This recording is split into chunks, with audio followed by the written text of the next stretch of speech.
welcome back to another video. It's Brianna Ray from BriIY here to bring you an art challenge. Today I am going to be taking this piece of paper and I am going to see if I can complete a reverse drawing. So what I did is I sharpened this pencil about 8 times and just scribbled a ton of graphite all over the page.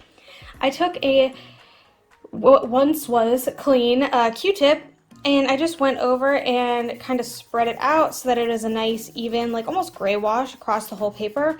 And I'm going to see if I can take just a bunch of erasers. I have a kneadable eraser, I have this big eraser, and of course the pencil eraser that I have on my pencil to see if I can create a drawing in reverse. I have no idea if anyone's ever done this before. I'm also really horrified it's going to turn out super poorly. So I just did this like tiny little piece of cardstock paper and I'm just kind of going to test it out. I wanted to do like a shape study with like shading and everything to really go like, for lack of a better term, balls to the wall with this and see if I could really create a variety of shades in reverse. Now I am not really an artist, at least not a super realistic one. I struggle with shading quite a bit, so I think doing it in reverse is going to be quite the challenge for me in particular, but I was curious to see if it could be done. I'm planning to use the pencil eraser is kind of like my lines because it's a little bit thinner and it has these edges on it, and I do have some backups as well. I was going to use this guy, this kneadable eraser, to kind of go in and kind of take out large chunks of color at a time. And of course this guy, which kind of creates a weird smudgy effect, but it does have some corners going on here. So my first thought when I'm thinking about this is I want to do the outline, but obviously if I do the outline completely, it's going to look weird because the outline is not necessarily the white part.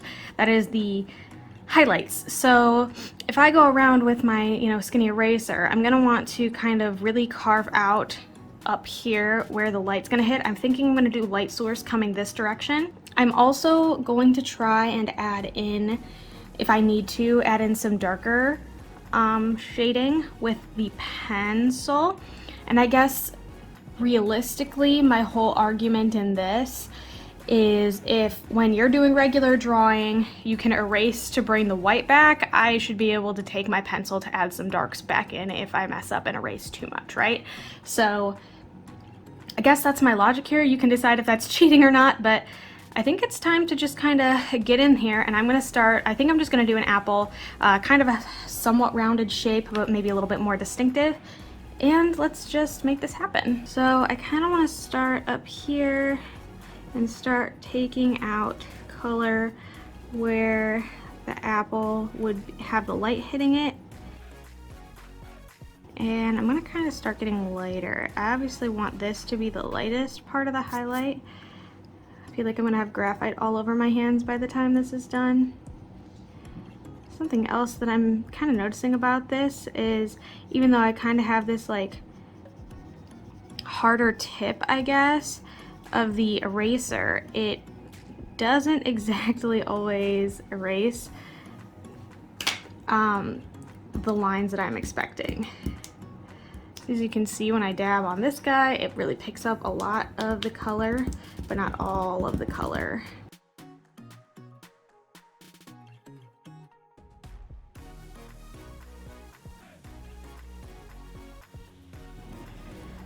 Alright, so I think I got a lot of this color kind of pulled. It's kind of looking interesting. Like, I feel like this is maybe something stylistic and almost has like a quality of impressionism, I guess, is what I'm trying to say.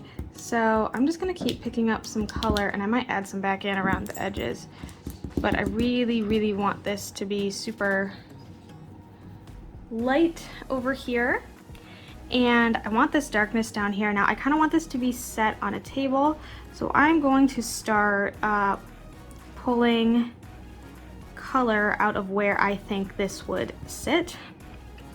And again, it doesn't have to be perfect. I don't think it's going to be, but I want to make sure that we have that like distinction between where the table is resting, where the apple is resting, and like what is technically the background, or like I guess maybe the wall. And I do want to kind of add in a shadow as well.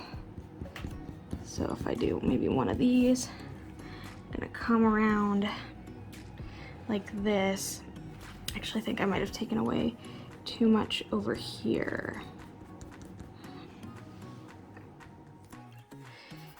Right now I'm feeling like the shape is just super, I don't know how to put it. It's underdeveloped maybe. I get into these edges that I didn't get into initially when I first colored in because I didn't want to get too much graphite on my table.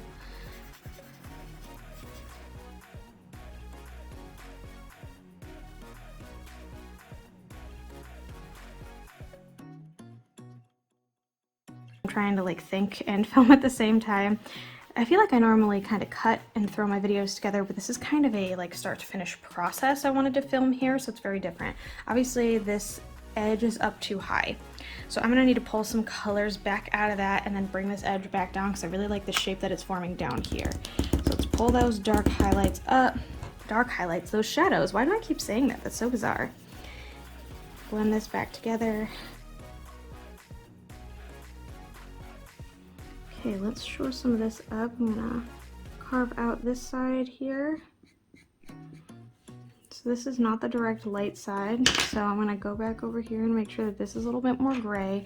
This side, however, can be a little bit more light.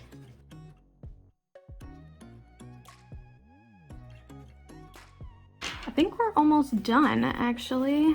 I'm liking this look so far. I think this side might be a little bit too dark, so I'm gonna pull a bit of that color. I think it's interesting how when I originally did it, I kind of did this like diagonal kind of design, and I like that that kind of motif is still throughout it. It's really interesting, actually. Pull color, color, color, color from there. Blend a smidge. Just to kind of add maybe more of a gradient, I guess. I don't know if this is really the effect I wanted down here, but I'm not totally mad about it. And now I'm thinking I need to fill this in just a little bit more again. It's still a little bit too much. And I wanted to go in here and get where the light would be touching a little bit.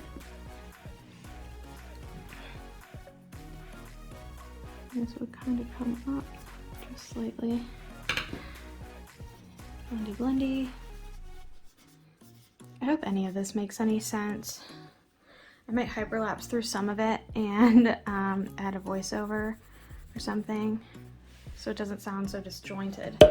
But hey, I think we kind of did it. Did we do it? Really what I find myself doing is just blending things out now, especially the shadow down here. I really want it to feel like kind of a diffused, just like shape. I actually kind of want to drag this in a little bit more. But I think this is so interesting. I really didn't think it was going to go this well. I'm actually quite pleased with the way that it turned out. I think it's very like wholeheartedly unimpressive if this were just like a piece on its own that I'd done with, you know, pencil and paper, the traditional way with the paper first and then the pencil instead of all the pencil and then erasing to see the paper. I think this was kind of a cool challenge.